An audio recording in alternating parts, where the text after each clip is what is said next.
দেশের প্রধান নদ-নদীগুলোর মধ্যে তিস্তা অন্যতম। এটি বাংলাদেশ ও ভারতের মধ্যে একটি আন্তঃসীমান্ত নদী, যার উৎপত্তি ভারতের সিকিম রাজ্যে। ভারত থেকে প্রবাহিত হয়ে বাংলাদেশের উত্তরাঞ্চলের বিভিন্ন জেলা দিয়ে ব্রহ্মপুত্র নদে মিশেছে নদীটি। তিস্তা শুধু নদী নয়, তিস্তা ইস্যু শুধু পানির বিষয় নয়। বন্যা রোধ ও পানি ধারণ ক্ষমতা বৃদ্ধিতে তিস্তা খনন, ভাঙন থেকে বাঁচতে পার বাঁধা অর্থাৎ পানি ও নদী ব্যবস্থাপনাও তিস্তার আবশ্যক বিষয়। সামগ্রিকভাবে তিস্তা উত্তরাঞ্চলের নদীপাড়ের মানুষের জীবন মরণের প্রশ্ন। তিস্তা নদী কেন্দ্রিক এই জনপদের মানুষের জীবন নিয়ে রাজনীতির ইতিহাসও আজকালের ঘটনা নয়। পাকিস্তান আমল ও তার পরবর্তী স্বাধীন বাংলাদেশ এ নিয়ে রাজনীতিও কম হয়নি। তিস্তা নদীর পানির ন্যায্য হিস্সা নিয়ে বাংলাদেশের প্রতিটি দলই রাজনীতি করেছে। ৭৫ বছরের পানি রাজনীতির সঙ্গে এখন নতুন করে যুক্ত হয়েছে তিস্তা মহাপরিকল্পনার রাজনীতি। তিস্তা সমস্যার সমাধানের আশ্বাস দেখিয়ে রাজনৈতিক দলগুলো নানা সময়ে উত্তরাঞ্চলের মানুষের ভোট নিয়েছে, কিন্তু স্বাধীনতার পর ৫৪ বছরের ইতিহাসে কোনো রাজনৈতিক দলই এর কাঙ্ক্ষিত ফল এনে দিতে পারেনি। এ নিয়ে দেশের মানুষের আক্ষেপের কমতি নেই। তিস্তার পানি বণ্টন নিয়ে বাংলাদেশ ও ভারতের মধ্যে দীর্ঘদিন ধরে দ্বন্দ্ব ও অনিশ্চয়তা বিদ্যমান রয়েছে। শুষ্ক মৌসুমে তিস্তার পানি একেবারে কমে যাওয়ার ফলে বাংলাদেশের উত্তরাঞ্চলে খরা, পানির সংকট, চাষাবাদে বিঘ্ন সৃষ্টি ও পরিবেশগত বিপর্যয় দেখা দিচ্ছে। অন্যদিকে বর্ষা মৌসুমে ভারতের গজলডোবা বাঁধ খুলে দিলে তিস্তার অববাহিকায় ব্যাপক বন্যা দেখা দেয়। তিস্তার পানি বণ্টন নিয়ে ভারত ও বাংলাদেশের মধ্যে চুক্তির চেষ্টা করা হলেও তা আজ পর্যন্ত কার্যকর হয়নি। ভারতের অভ্যন্তরীণ রাজনীতি, পশ্চিমবঙ্গ সরকারের বিরোধিতা ও কূটনৈতিক টানাপোড়েনের কারণে তিস্তার পানি বণ্টন সমস্যার স্থায়ী সমাধান করা সম্ভব হচ্ছে না। এই সমস্যা এখন আর শুধু একটি কূটনৈতিক ইস্যু নয়, বরং এটি বাংলাদেশের জাতীয় সমস্যায় পরিণত হয়েছে। দেশের খাদ্য নিরাপত্তা, কৃষি উৎপাদন, পরিবেশ ও সামগ্রিক অর্থনৈতিক স্থিতিশীলতা সহ অনেক বিষয় তিস্তা সমস্যার সমাধানের উপর নির্ভর করছে। তিস্তার পানি বণ্টন নিয়ে বাংলাদেশ ও ভারতের মধ্যে বেশ কয়েক দফা চুক্তি ও সমঝোতার চেষ্টা করা হয়েছে। ১৯৭৪ সালে শেখ মুজিবুর রহমান ও ইন্দিরা গান্ধীর মধ্যে আলোচনা হলেও বিষয়টির ফয়সালা হয়নি। ১৯৮৩ সালে দুই দেশ তিস্তার পানি বণ্টনে একটি অন্তর্বর্তী চুক্তিতে স্বাক্ষর করে।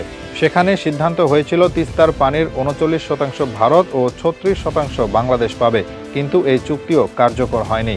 ২০১১ সালে ভারতের তৎকালীন প্রধানমন্ত্রী মনমোহন সিং বাংলাদেশ সফরে এসে তিস্তার পানির ৩৭.৫% বাংলাদেশকে দেওয়ার প্রস্তাব দেন, কিন্তু পশ্চিমবঙ্গের মুখ্যমন্ত্রী মমতা বন্দ্যোপাধ্যায়ের আপত্তির কারণে কোনো চুক্তি হয়নি। ২০১৭ সালে ভারতের বর্তমান প্রধানমন্ত্রী নরেন্দ্র মোদী বাংলাদেশ সফরে এসে তিস্তা চুক্তি স্বাক্ষরের আশ্বাস দেন, তবে তার সেই আশ্বাস বাস্তবে পরিণত হয়নি। তিস্তার পানি বণ্টন সমস্যার সমাধানে ভারতের দিক থেকে বহুবার আশ্বাস দেওয়া হলেও আজ পর্যন্ত তারা এই সমস্যার কোনো সমাধান করেনি। বহুমুখী তিস্তা সমস্যার সমাধানে আওয়ামী লীগ ও ভারত সরকারের দীর্ঘসূত্রতা ও বিভিন্ন টানাপোড়েনের কারণে দীর্ঘদিন ধরে ঝুলে রয়েছে এই ইস্যুটি। পানি বিশেষজ্ঞদের মতে ভারত তিস্তার পানি বণ্টন সমস্যার সমাধান না করে জাতিসংঘের ১৯৯৭ সালের পানি কনভেনশনের ৫ ও ৭ নম্বর অনুচ্ছেদ স্পষ্টভাবে লঙ্ঘন করছে। ১৯৭৫ সালে ভারত পশ্চিমবঙ্গ রাজ্যের জলপাইগুড়ি জেলার গজলডোবায় বাঁধ নির্মাণের মাধ্যমে তিস্তার পানির প্রবাহ নিজেদের কবজায় নিয়ে আন্তর্জাতিক এই নদীর পানির ন্যায্য হিস্সা থেকে বাংলাদেশকে বঞ্চিত করছে। এর মাধ্যমে তারা বাংলাদেশের উত্তরাঞ্চলকে ধীরে ধীরে মরুভূমিতে পরিণত করার পথ বেছে নিয়েছে। ভারতের এমন অপ্রতিবেশী সুলভ আচরণের ফলে বাংলাদেশ বাধ্য হয়েছে তিস্তা মহাপরিকল্পনা গ্রহণ করতে। এর মাধ্যমে বাংলাদেশের অংশের তিস্তা নদীর ১১৫ কিলোমিটার এবং এর আশেপাশের প্রাণ প্রকৃতি রক্ষা করা যাবে। বাংলাদেশের এই পদক্ষেপের ফলে ভারত অসন্তুষ্ট হয়েছে। ২০২৪ সালের ৩১ জানুয়ারি বিবিসি বাংলার এক প্রতিবেদনে বলা হয়েছে, তিস্তার বাংলাদেশ অংশে একটি বহুমুখী ব্যারেজ নির্মাণের জন্য চীন যে উদ্যোগ নিয়েছে সেটি ভারতের আপত্তির কারণে আটকে আছে। তিস্তা প্রকল্প বাংলাদেশের উত্তরাঞ্চলের পানির ব্যবস্থাপনা, নদীর পার রক্ষা, সেচ সুবিধা, নৌ চলাচল ও পরিবেশ সংরক্ষণের জন্য নেওয়া একটি বিশাল পরিকল্পনা। এটি মূলত তিস্তা নদীর পানির ন্যায্য হিস্সা নিশ্চিত করা এবং নদী ব্যবস্থাপনাকে উন্নত করার জন্য বাংলাদেশের একটি কৌশলগত উদ্যোগ। এই প্রকল্প বাস্তবায়নের মাধ্যমে দেশের উত্তরাঞ্চলে খরা, বন্যা, নদী ভাঙ্গন ও মরুকরণ প্রতিরোধ করা সম্ভব হবে। সম্প্রতি ঢাকায় নিযুক্ত চীনের রাষ্ট্রদূত ইয়াও ওয়েন বলেছেন, চূড়ান্তভাবে প্রণীত তিস্তা পরিকল্পনা বাস্তবায়নে চীন প্রস্তুত, তবে এ ব্যাপারে সুস্পষ্ট সিদ্ধান্ত নিতে হবে বাংলাদেশকে। দ্রুত ব্যবস্থা নিলে বাংলাদেশ লাভবান হবে বলে রাষ্ট্রদূত ওয়েন উল্লেখ করেছেন, তাছাড়া আগামী অক্টোবর-ডিসেম্বরের মধ্যে পাওয়ার চায়না একটি প্রতিবেদন জমা দেবে বাংলাদেশ সরকারের কাছে। বাংলাদেশকে তার নিজের দায়িত্বে একটি স্বাধীন সিদ্ধান্ত নিতে হবে। রাষ্ট্রদূত ওয়েন বলেছেন, তিস্তা প্রকল্প বাস্তবায়নে প্রস্তুত চীন। তারা এ ব্যাপারে 2 বছর অপেক্ষা করেছেন বলেও জানান তিনি। পাওবর সাবেক অতিরিক্ত প্রকৌশলী মকবুল হোসেন বলেন, এই প্রকল্পটি হলে গ্রোয়েন নির্মাণ ও তীর প্রতিরক্ষার কাজের মাধ্যমে নদী ভাঙ্গন রোধ হবে। বাঁধ নির্মাণ ও মেরামত কাজের মাধ্যমে বন্যার ঝুঁকি হ্রাস হবে। ড্রেজিংয়ের মাধ্যমে নদীর প্রবাহ নিয়ন্ত্রণ ও নদী পুনরুদ্ধার হবে। ড্রেজিংয়ের মাধ্যমে শাখা নদীগুলোর নাব্যতা রক্ষা পাবে। আরও বলেন, এই প্রকল্পের মাধ্যমে 170 বর্গ কিলোমিটার ভূমি পুনরুদ্ধার করা হবে। পুনরুদ্ধার করা জমিতে অর্থনৈতিক অঞ্চল, আধুনিক স্যাটেলাইট শহর, পাওয়ার প্ল্যান্ট, ক্ষতিগ্রস্তদের পুনর্বাসন ব্যবস্থা ইত্যাদি প্রতিষ্ঠিত হবে, যা বাংলাদেশের জন্য ব্যাপক কল্যাণ বয়ে আনবে।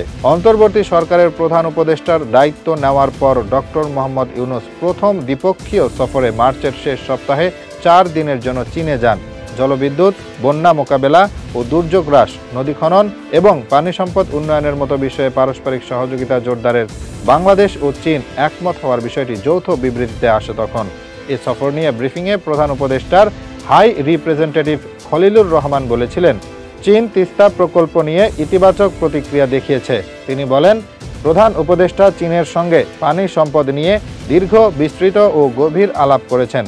বাংলাদেশের রিভার সিস্টেমকে আমরা কিভাবে সংরক্ষণ করতে পারি, ব্যবহার করতে পারি, এসব নিয়ে চীন আমাদের জন্য একটা অত্যন্ত বড় দৃষ্টান্ত। বাংলাদেশ ভূ রাজনৈতিকভাবে খুব গুরুত্বপূর্ণ দেশ। তিস্তা প্রকল্প চীনের হাতে যাক, এটি ভারত কোনোভাবেই চাইবে না। এই প্রকল্প ঘিরে নতুন একটি ভূ রাজনৈতিক ইস্যু তৈরি হতে পারে ভারত ও চীনের মধ্যে। ভারত কখনো চাইবে না তার স্পর্শকাতর এলাকায় চীনের উপস্থিতি থাকুক। তিস্তা প্রকল্প নিয়ে চীনের আগ্রহী হয়ে ওঠার বড় কারণ হচ্ছে তাদের বেল্ট অ্যান্ড রোড ইনিশিয়েটিভ। এই প্রকল্পের মাধ্যমে এশিয়া, ইউরোপ ও আফ্রিকা মহাদেশকে চীন একই সুতোয় গাঁথতে চায়। আন্তর্জাতিক সব আইন লঙ্ঘন করে ভারত তিস্তার উজানে গজলডোবায় বাঁধ নির্মাণ করেছে। বাংলাদেশ ভারত যৌথ নদী কমিশনকে সম্পূর্ণ অকার্যকর করে রাখা হয়েছে। এ ব্যাপারে আর সময়ক্ষেপণ না করে 1992 সালের ওয়াটার কনভেনশন ও 1997 সালের জাতিসংঘ পানি প্রবাহ কনভেনশনে স্বাক্ষর করা বাংলাদেশের জন্য জরুরি হয়ে পড়েছে। উত্তরাঞ্চলকে মরুকরণের হাত থেকে বাঁচাতে তিস্তা মহাপরিকল্পনা বাস্তবায়নের কোনো বিকল্প নেই। কাশ্মীর ইস্যুতে ভারত সিন্ধু নদীর পানি বন্টন কেন্দ্রিক চুক্তিটি স্থগিত করেছে। এটিকে অনেকটা যুদ্ধাস্ত্র হিসেবে ব্যবহার করছে ভারত। ঐতিহাসিকভাবে ভারতের এসব কার্যকলাপ পর্যবেক্ষণ করে বাংলাদেশের উচিত দ্রুত তিস্তা মহাপরিকল্পনা বাস্তবায়ন করা। চীনকে প্রকল্পটি দিলে বাংলাদেশেরই লাভ। এতে একদিকে চীনের সঙ্গে ঢাকার সুসম্পর্ক গড়ে উঠবে এবং অন্যদিকে ভারতকে পাল্টা চাপে রাখার মাধ্যমে বাংলাদেশের পররাষ্ট্র নীতিতেও নতুনত্ব আসবে। তিস্তা প্রকল্প বাস্তবায়িত হলে উত্তরবঙ্গের উন্নয়নের নতুন মাত্রা যুক্ত হওয়ার পাশাপাশি এই অঞ্চলে ফসলের উৎপাদনও কয়েক গুণ বাড়বে বলে মনে করেন কৃষি বিশেষজ্ঞরা। সম্প্রতি তিস্তা প্রকল্প নিয়ে কোনো সম্ভাব্যতা যাচাই বা নকশা না থাকার কথা তুলে ধরে পরিকল্পনা উপদেষ্টা ওয়াহিদুদ্দিন মাহমুদ বলেন, এ নিয়ে সরকারের নিজেদের মধ্যে শুধু ভাষা আলোচনায় হয়। তিনি বলেন, আসলে তিস্তা প্রকল্প নিয়ে শুধু ভাষা নীতিগত আলোচনায় হয়। তিস্তা প্রকল্প যে পানি আসে ভারতের সহযোগিতা ছাড়া এটা আসলে কি হবে? পরিকল্পনা উপদেষ্টার এই বক্তব্যের পর স্পষ্ট বোঝা যায় যে ভারত এখনও তিস্তা প্রকল্পের প্রতিযোগিতায় টিকে রয়েছে। পরবর্তী নির্বাচিত সরকারের রাজনীতির উপর নির্ভর করবে তিস্তা প্রকল্পের সম্ভাব্য জয় কার হাতে হতে পারে। অতি সম্প্রতি অন্তর্বর্তীকালীন সরকার ও তিস্তা নদী রক্ষা আন্দোলন এর ব্যানারে থাকা অন্যতম প্রধান দল বিএনপি আয়োজিত গণশুনানি ও গণ অবস্থান সভায় জনমত বহুপাক্ষিক সম্পর্ক উন্নয়নের দিকেই ইঙ্গিত করেছে। একই সঙ্গে নির্বাচিত রাজনৈতিক সরকার ব্যতীত এই প্রকল্পের কাজের উদ্বোধনও অনেকটা অনিশ্চিত, তাও তারা অনুধাবন করছে। দ্বান্দ্বিক রাজনৈতিক মনোবৃত্তি নিয়ে সম্পর্ক উন্নয়ন এবং তিস্তার সমস্যার সমাধানের পথ খোলা নেই, তা অনুমেয়। বিধায় জনগণ তিস্তা নিয়ে আর কোনো রাজনীতি প্রত্যাশা করে না। তারা অতি দ্রুত দৃশ্যমান কাজ দেখতে চায়।